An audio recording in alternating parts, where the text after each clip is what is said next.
नमस्कार, मैं हूं सुरभि शर्मा। दोपहर टॉप 10 की शुरुआत करेंगे बड़ी खबर के साथ। जम्मू कश्मीर में आतंकवादियों और पत्थरबाजों के कनेक्शन का खुला सबूत आज एक बार फिर देखने को मिला।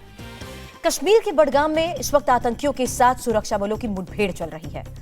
बताया जा रहा है कि एक घर में 1 से 2 आतंकी छिपे हैं और इस घर के बाहर पत्थरबाज सुरक्षा बलों पर पत्थर बरसा रहे हैं। सुरक्षा बलों पर पत्थरबाजों के अटैक की ये तस्वीरें अब से थोड़ी देर पहले की हैं। सुरक्षा बलों ने उस इमारत को चारों तरफ से घेर रखा है और आतंकियों को बचाने के लिए पत्थरबाज लगातार पथराव कर रहे हैं। एनकाउंटर की जो तस्वीरें आप देख रहे हैं ये अब से कुछ देर पहले की हैं। बडगाम जिले के चलूरा में आतंकवादियों के छिपे होने की खबर मिलने के बाद सुरक्षा बलों ने उस घर को घेर लिया जहां दहशतगर्द छिपे हुए हैं।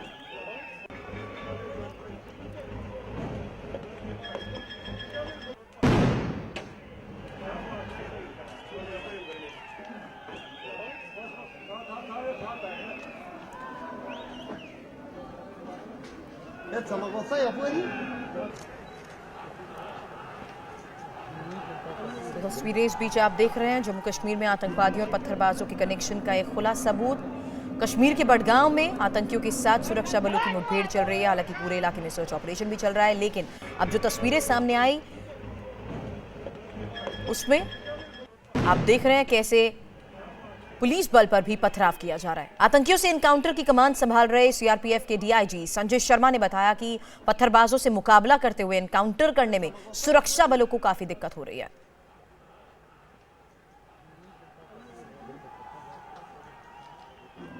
और 2 तस्वीरें आपके सामने, एक उस घर की तस्वीर, पहली तस्वीर आपके सामने जिसमें आतंकी छिपे हुए थे, लेकिन उसके बाहर की तस्वीर देखिए जहां एक तरफ से चारों तरफ से इस पूरे घर को घेर लिया गया था, सर्च ऑपरेशन चलाया जा रहा था, वहीं सुरक्षा बलों पर पथराव किया जा रहा है। ये पत्थरबाज उस घर के आगे एकजुट हो गए और सुरक्षा बलों पर पथराव करने लगे।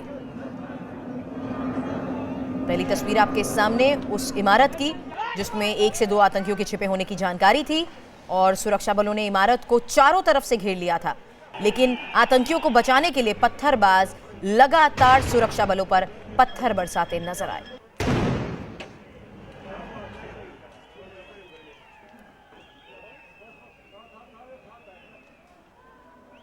एनकाउंटर के दौरान हम देख रहे हैं कि सबसे बड़ी समस्या जो है वो स्टोन पेल्टर्स की दिख रही है। कितनी बड़ी चुनौती मानते हैं आप इसे? ये सब चुनौती पर मेरा कोई कमेंट नहीं है। डीआईजी पुलिस है, चुनौती तो है ही है, परेशान है लोग, उससे ज्यादा परेशान रहते हैं, लेकिन अभी मगर हमें अपना काम करना है और उसमें हम लोग कोशिश, लॉ एंड ऑर्डर के लिए भी एलिमेंट रखा हुआ है और वो लोग कोशिश कर रहे हैं कि उनको दूर रखें जी। बट इसके बावजूद आपके सामने हैं, आप देख सकते हैं, तो दिक्कत तो उसको आती है, लेकिन we are still doing it. और अभी देखिए ऑपरेशन कब तक चलेगा और ऑपरेशन चलने के बाद ही rest of the. Presence of militants आपके पास कोई फिगर नहीं है कितने हैं?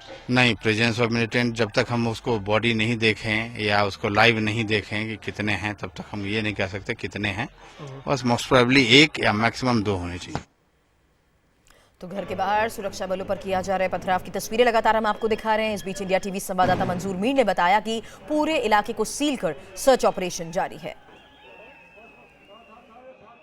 हम इस वक्त सेंट्रल कश्मीर के बडगाम जिले के चाडूरा इलाके में खड़े हैं, जहां पर आज सुबह सुरक्षा बलों और मिलिटेंटों के बीच उस वक्त एक मुठभेड़ शुरू हुई जब सुरक्षा बलों को ये जानकारी मिली कि इस इलाके में 1 से 2 मिलिटेंट्स घर में छुपे हुए हैं। आप देख सकते हैं कि जानकारी के बाद ही चाडूरा के इस पूरे इलाके का कॉर्डन ऑफ कर दिया गया और जिस घर में मिलिटेंट्स छुपे हुए थे उस घर को चारों तरफ से घेर लिया गया। और जैसे ही घर में छुपे मिलिटेंटों की नज़र सुरक्षा बल के जवानों पर पड़ी तो एक मुठभेड़ शुरू हुई जो अभी भी जारी है। पिछले 2 घंटे से लगातार फायरिंग दोनों तरफ से हो रही है।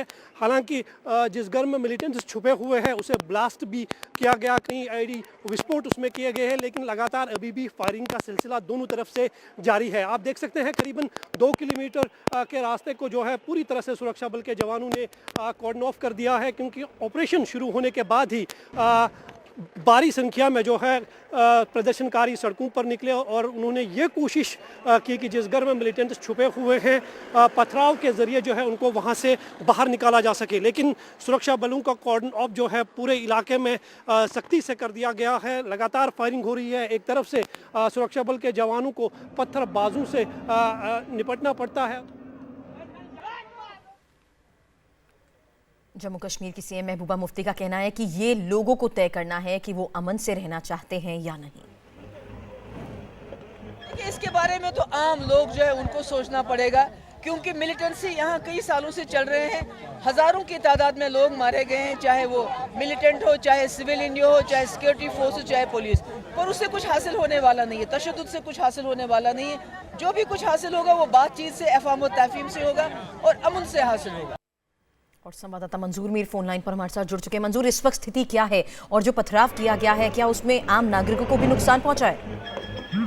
बिल्कुल जी, आज सुबह जो बड़गाम के चौडोरा इलाके में मुठभेड़ शुरू हुई थी, मुठभेड़ शुरू होने के बाद ही काफी संख्या में प्रदर्शनकारियों की एक जीप जो है उस एनकाउंटर साइट पर पहुंची। उन्होंने नारेबाजी की और सुरक्षा बलों पर पथराव किया, जिस दौरान सुरक्षा बलों को भी जवाबी कार्रवाई करनी पड़ी, आंसू गैस के गोले दागने पड़े, फायरिंग करनी पड़ी। और फायरिंग में अब तक बताया जा रहा है कि 2 सिपाहियां लोगों की मौत हो चुकी है, जबकि सीआरपीएफ और जो प्रदर्शनकारी थे उनके समेत करीबन 1 दर्जन के आसपास लोग घायल हुए हैं। लेकिन एनकाउंटर जो है वो भी अभी जारी है। और लेकिन सबसे बड़ी चुनौती जो अभी इस एनकाउंटर के दौरान देखने को मिल रही है वो यही है कि स्टोन पेल्टिंग चारों तरफ से इस घर के आसपास हो रही है, जहां पर हम खड़े हैं, जहां पर यह एनकाउंटर आज सुबह से शुरू हुआ है। क्योंकि सबसे बड़ी समस्या यही है कि सबसे पहले जो स्टोन पेल्टर्स है उनसे कैसे निपटा जाए। हालांकि कोशिशें लगातार की जा रही है कि प्रदर्शनकारियों को तितर बितर किया जा सके, लेकिन प्रदर्शनकारियों की काफी संख्या है जो खुले मैदानों की तरफ से लगातार सुरक्षा बलों पर पथराव कर रहे हैं। लेकिन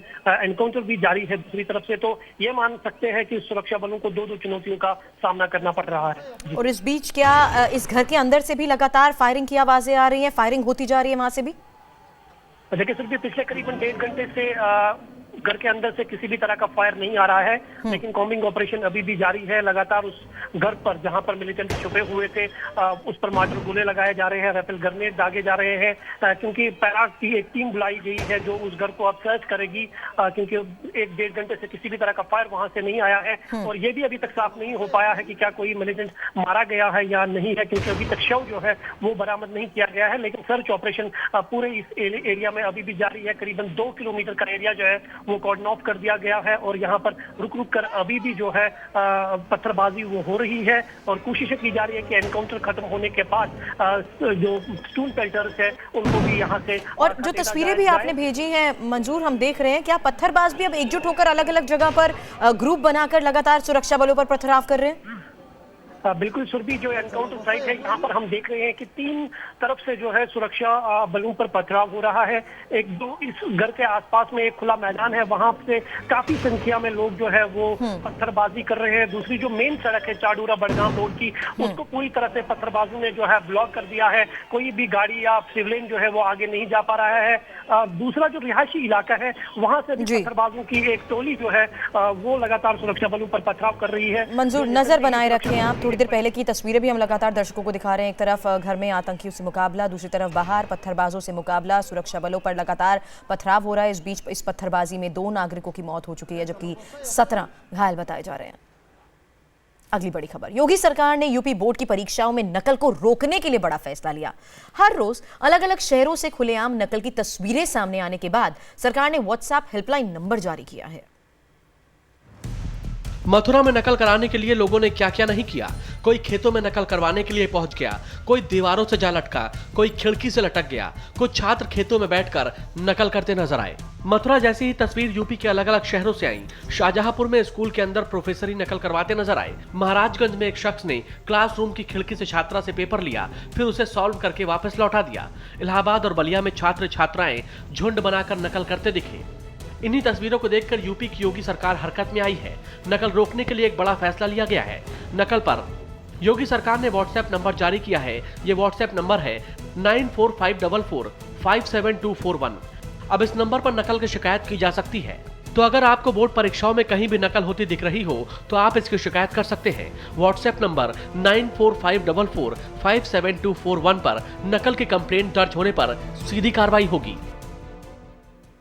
महाराष्ट्र के नासिक में रईसजादों की रेव पार्टी पर रेड की गई। इस रेव पार्टी में ब्यूरोक्रेट्स और पुलिस अधिकारियों के बच्चे शामिल थे। न्यूड डांस पार्टी नासिक से सटे इगतपुर के एक बंगले में चल रही थी। इस पार्टी में कुल 15 लोग शामिल थे, जिसमें 6 महिलाओं और 7 युवकों को पुलिस ने पकड़ लिया। पुलिस ने पीली बत्ती वाली एक लाल रंग की कार भी बरामद की है। आरोपों के मुताबिक पार्टी में ब्यूरोक्रेट्स के बच्चे और पुलिस अधिकारियों के बेटे शामिल थे, जिसमें एक एसीपी ट्रैफिक का बेटा, एक डिप्टी सुपरिटेंडेंट का भतीजा, एक असिस्टेंट कलेक्टर का बेटा और एक पीडब्ल्यूडी ऑफिसर का बेटा शामिल था। हरियाणा के रोहतक में कोर्ट के बाहर फायरिंग हुई, जिसमें 3 लोगों को गोली लगी। घायलों में एक वकील है। बताया जा रहा है कि 5 हमलावर महिलाओं के कपड़ों में आए। उन्होंने विचाराधीन कैदी रमेश लोहार समेत 5 लोगों पर फायरिंग की। घायलों को इलाज के लिए ले जाते वक्त एक शख्स की मौत हो गई।